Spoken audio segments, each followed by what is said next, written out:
Hello, fellow Aspies. Number one is you may have this period that I call the fired up period. Most people call it the honeymoon period.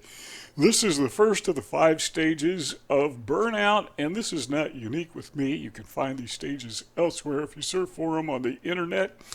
I'm not encouraging you to do that right now because I want to have a talk with you, so stay put. Honeymoon is the first stage rather, and this is where you kind of feel good about it. Now, it could be a new job, could be a new relationship, could be a new home, new neighborhood, new apartment, whatever, something new, something different.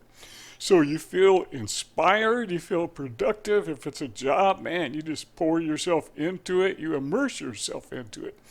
If it's a relationship, this person that you have endeared yourself to and they have endeared themselves to you, you just can't get enough of them. This is the honeymoon stage. I've been there so many times, I can't remember. But then again, when you're in your 70s, you've got a lot of experience behind you. Stage number 2. Okay, so the flame is going full force, but stage number 2, not quite what it once was. The analogy that I like to use to demonstrate stage 2 is a record. Or a song. Records, I guess those are passe. They're not around. I'm showing my age. They're not around anymore. But a new song. When I was a teenager, they had the hit parade. You know, the top 10, the top 100. And I think they still have those, but I'm not sure they're as important as they used to be when everything was radio-based and you bought these records, these LPs, long play, or you could buy a single play, and they were plastic. Amazing invention, or so we thought. But you listen to the song, and man, I love that song. So we play it again because it made you feel good. You want to feel good again. Well, after a while, the song loses its luster. It's not quite as appealing as it was when you first heard it. And okay, it's starting to wear thin, as we would say. So what happens is, say that you're at work, and the work song is getting old, so you look at the clock. You didn't do that the first few days when you were working. In fact, the first day probably went faster than you expected. And you thought, man, this is great. Time just flies. Well, not anymore. Now you're starting to look at the clock and your mind is engaged in what you should do or what you could do if you were home. You got things to do. You got things that maybe you want to go out to eat. Maybe you need to mow the grass. Maybe you want to sit back and watch something on YouTube. But you can't do that at work, or you can't do it while you're with your newly beloved whatever, because you're occupied with them. So, you still love this person. You're still engaged in the relationship, but it's not quite what it was. And you do have a personal life, so you're looking elsewhere. And you're hoping, man, when is this date going to end? Or when is he or she going home? You didn't think that the first time, right? So this is when stress just begins. We call it the onset of stress stage. And again, this is not unique with me. This is not original with me. But this is something the people with autism need to pay close attention to because it seems to be more intense with us. In fact, everything that I talk about on this channel, the reason I talk about it is because it is adaptive, very much so, to people with autism. Number 3 is it moves from kind of low burn to chronic stress.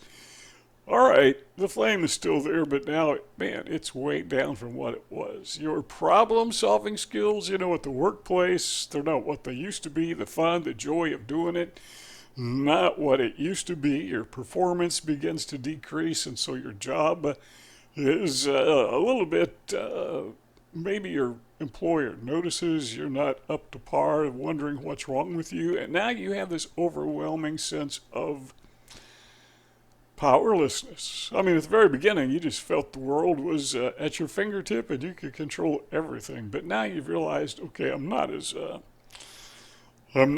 into this as I once was, and I feel a little bit powerless. You feel maybe even resentful or cynical. because you have to be at work or you have to be obligated to be with this person, or your neighbors are starting to get on your nerves if it's a new home situation. Or maybe, I don't know, maybe it's a new school or a new church you went to, and maybe the first day you were kind of excited in anticipation, but now you're faced with a coarse reality that people are jerks. Not all of them, but there are those people out there. The guy at work causes you trouble, the guy at church causes you trouble. There's somebody at school, or maybe there's this clique of people, and if you're autistic, you know very well what I'm talking about.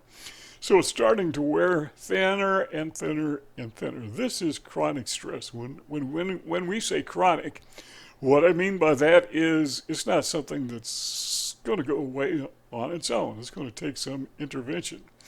Well, stage number two, the fire just flat goes out. I mean, this is the burnout stage of burnout, where it's gone. Now what? Well, you have a sense of failure. You feel inadequate, maybe ineptitude, self-doubt, and you could take these things and you can apply them to any of those scenarios we mentioned before. New job, you don't feel like you're succeeding at your job, where the first day maybe you did. Or the relationship, is this a failed relationship? You know, maybe you should back off of it. Or maybe this person that you have a relationship is above you. You know, some people think that. People with autism probably think it most of the time. That maybe you are dating or you have married up. I mean, way up. And this person has outclassed you. Not always, but, you know, I'm just thinking of things that could happen. There is this feeling maybe of ineptitude and self-doubt. This is burnout. The flame that you knew when you first started, that's gone. I mean, it's just ashes, and those are cold. Number 5, and finally, is what we call, or they call, habitual burnout. It's just kind of a way of life.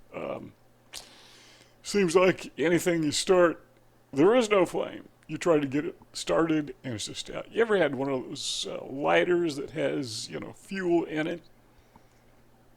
Like a Bic lighter, and eventually, you know, you use up the fuel, and you try to get the flame to start, and it doesn't start because there's nothing there. I mean, it's permanent burnout. All you can do is throw it away because it's a disposable thing, you know.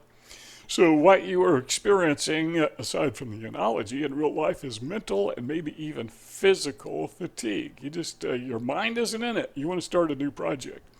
Your mind isn't in it. You want to listen to, well, let me hear a new song. You can't find one. There's nothing really that is appealing. Maybe if it's a relationship, you're committed to it, but you're trying to get things started anew and refresh, and it's just not working the way you would hope it would. And if you're married, hopefully that will happen. You can keep it fresh. You know, I've been married nearly 50 years, and it gets better every day as we get to know each other. I thought I knew this person I'm married, but, you know, she gets better every day. It's unbelievable. So sometimes, yeah, it does work.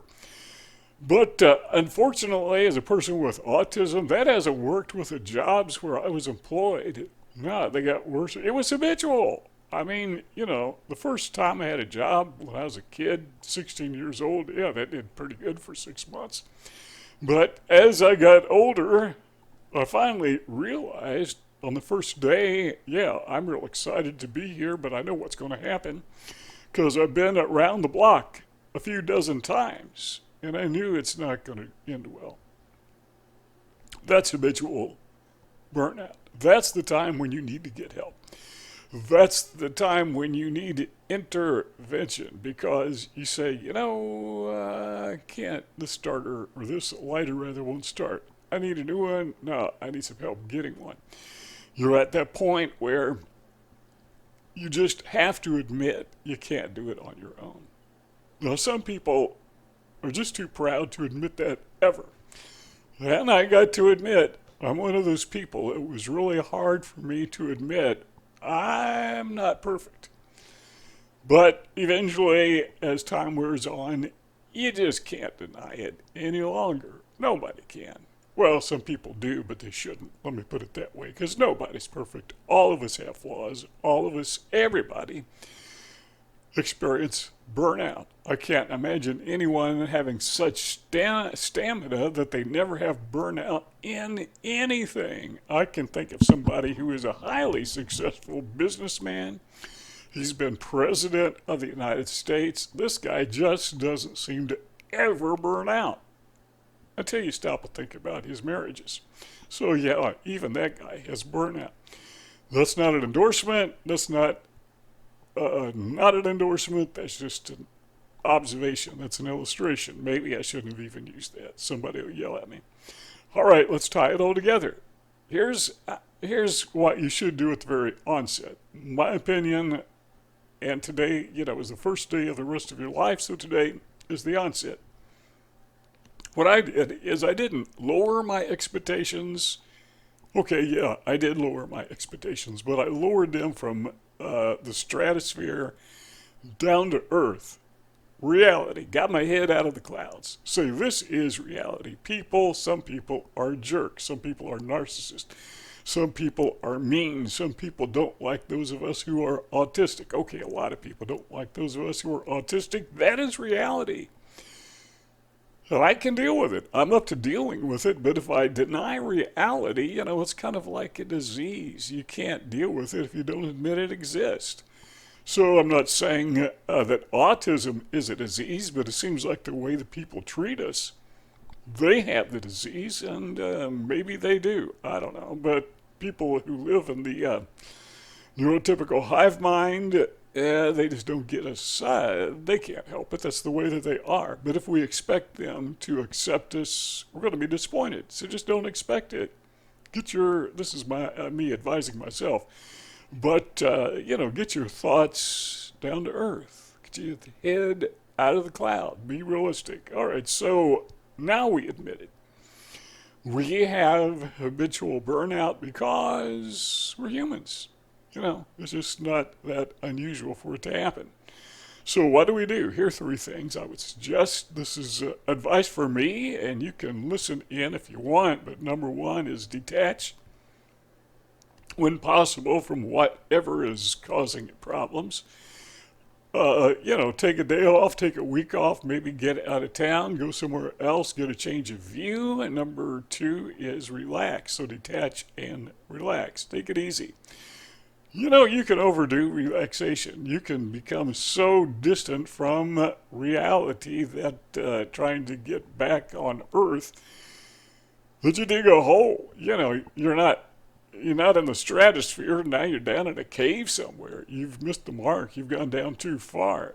You're trying to relax, but relax doesn't mean you just totally get away from everybody and everything all the time. Oh, that is so tempting. I mean, how much I would love to live on a deserted island, just me and the palm trees, enough food to eat, enough water to drink. I'm happy. Maybe if I had a cabin up in the Arctic Circle somewhere. If I had resources, food, and water, and health care, okay, that's why I don't live in a cabin up on the Arctic, because you can't have all those things. But yeah, those thoughts come to my mind, but that's really not reality. That's not relaxing. So in my opinion, relaxing is admitting that we have these challenges, but having enough sense to get away from them for a while so we can, refuel. Yeah, then we get the fire started again. And the third thing is do something that you can actually control. Because one of the reasons we get burned out is because we thought we had control and we didn't. And the more we tried to control and the less control we had, the more frustrated we became and the more burnout we experienced and other people took notice. And being typical, neurotypical people, oftentimes they try to help us burn out. They're not there to throw fuel on the flame. They're there to douse it. They enjoy seeing people fail. Not all of them, but some of them do, particularly narcissists. So do something that you can control, that you can be successful at. Well, I don't know what that is. There's probably a zillion things. Maybe you can take on a hobby, a craft or something that you're in control of it. You can be successful at it. Something as simple as putting together a jigsaw puzzle, you can succeed at that. Well, maybe you can. I can't because I get bored too easy. But, there's something out there you could do. Maybe it's not something creative, but maybe it's a little business you can start up. Well, that requires creativity, doesn't it? But there's something out there you can do that you can control, and nobody can stop you. So do that, because that will reignite that sense of confidence that all of us need to have, particularly those of us with autism. We got more. Look at the library on the screen, and let's keep on going.